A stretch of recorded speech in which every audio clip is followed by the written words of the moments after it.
Halo semuanya, pada pertemuan ke-9 ini kita akan bersama-sama belajar mengenai manajemen grup wisata.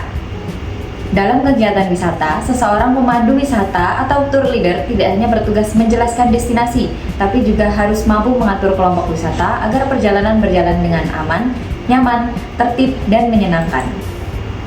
Nah, apa yang dimaksud manajemen grup wisatawan? Manajemen grup wisatawan adalah proses mengatur, mengarahkan, dan mengawasi rombongan wisatawan agar kegiatan wisata berjalan efektif dan sesuai rencana. Seorang pemandu wisata harus memiliki kemampuan komunikasi kepemimpinan dan pengambilan keputusan yang baik. Pada pertemuan kali ini, ada beberapa hal yang akan dipelajari mengenai manajemen grup wisatawan, di antaranya: pertama, teknik crowd management; kedua, perhitungan tamu; ketiga, briefing dan debriefing; keempat, cara menjaga kohesi atau kekompakan grup wisata. Yang pertama ada teknik crowd management. Yang dimaksud adalah teknik mengatur kerumunan atau kelompokan wisatawan agar tetap aman, tertib, dan terkendali. Terdapat 5 teknik pada crowd management, yaitu: 1. Menentukan titik kumpul. Pemandu harus menentukan titik kumpul yang mudah ditemukan apabila ada peserta yang terpisah dari grup. Pemandu wisata dapat menentukan satu tempat sebagai titik kumpul, misalnya pada area pintu masuk. Apabila terlalu jauh, bisa juga di area penanda jalan atau billboard dengan ciri-ciri yang jelas seperti pada gambar. Bisa juga di area penjualan atau tempat persewaan sepeda. Lalu yang kedua ada menggunakan identitas grup. Gunakan tanda pengenal seperti name tag, sel, topi, atau bendera agar anggota grup mudah dikenali. Seperti pada contoh, pemandu wisatawan membawa bendera warna kuning.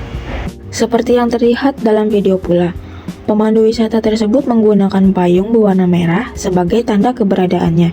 Kita bisa menggunakan benda apapun asal bisa terlihat oleh wisatawan, bahkan dalam jarak yang cukup jauh.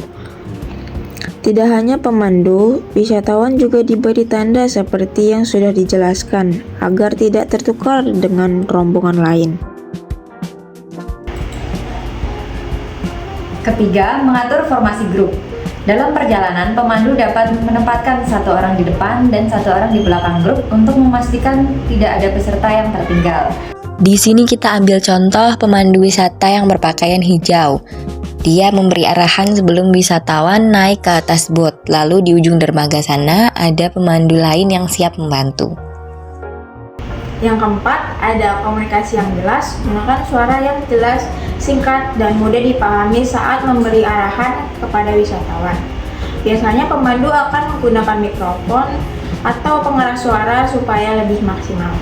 Terakhir, ada mengantisipasi resiko. Pemandu harus siap menghadapi situasi darurat seperti peserta hilang, cuaca buruk, atau kondisi kesehatan wisatawan yang memburuk.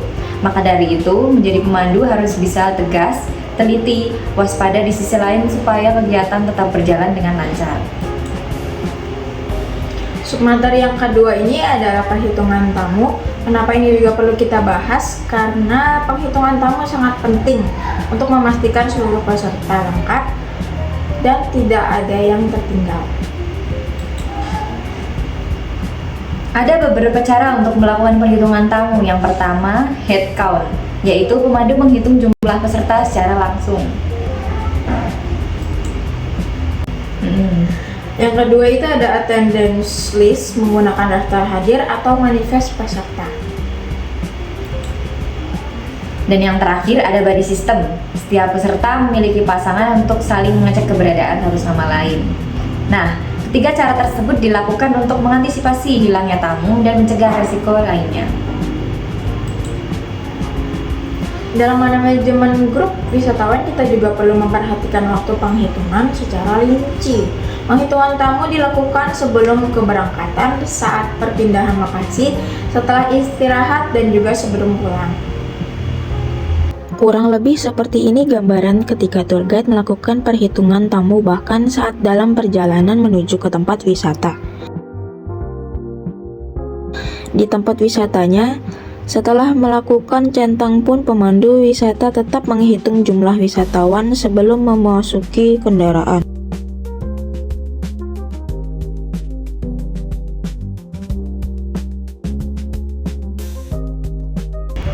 Ada pula subbab ketiga dari materi ini, yaitu sesi briefing dan debriefing. Yang pertama, briefing adalah pengarahan yang dilakukan sebelum kegiatan wisata dimulai. Tujuan dilakukannya briefing adalah memberitahu: 1. Jadwal kegiatan. Pemandu akan menjelaskan susunan kegiatan wisata yang akan dilakukan pada hari itu. Yang kedua, kontak darurat. Pemandu juga memberikan nomor atau kontak yang dapat dihubungi apabila terjadi keadaan darurat. Yang ketiga, informasi destinasi. Pada saat penjelasan, pemandu juga memberikan gambaran singkat mengenai tempat wisata yang akan dikunjungi. Yang keempat, aturan dan keselamatan. Dijelaskan pula aturan selama perjalanan berlangsung. Seperti pada contoh ini, briefing yang paling sering ditemui adalah saat sebelum memasuki area destinasi. Wisatawan akan dikumpulkan di satu area yang luas untuk mendengarkan arahan dari pemandu wisata.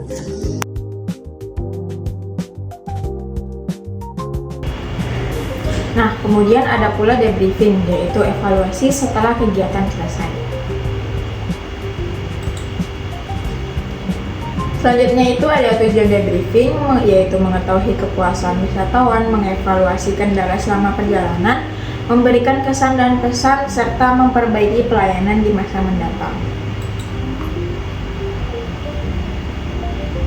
Nah, subbab terakhir pada sesi pembelajaran kita kali ini adalah menjaga kohesi grup. Kohesi grup adalah kekompakan dan rasa kebersamaan antara anggota kelompok wisata. Bagaimana cara menjaga kohesi grup? Caranya ada 4. Yang pertama itu membangun komunikasi yang baik, memberikan aktivitas bersama, menghindari konflik, serta memberikan perhatian yang merata. Bisa dilihat ya bagaimana pemandu wisata tersebut bisa membawa energi yang menyenangkan. Ya, jadi ekspresinya luar biasa. Dan kalau nggak gitu, nggak seru ya. Ada yang bilang gue banget. Oke. Itu tadi merupakan paparan sesi pembelajaran pada pertemuan kali ini. Bisa ditarik kesimpulan bahwa dengan manajemen grup wisata yang baik, perjalanan wisata akan menjadi lebih aman, tertib, nyaman, dan menyenangkan bagi seluruh peserta. Berikut kami berikan penugasan untuk mengukur seberapa jauh pemahaman kalian terhadap materi yang sudah disampaikan. Jangan lupa untuk dikerjakan ya. Oke, sampai bertemu di pertemuan berikutnya.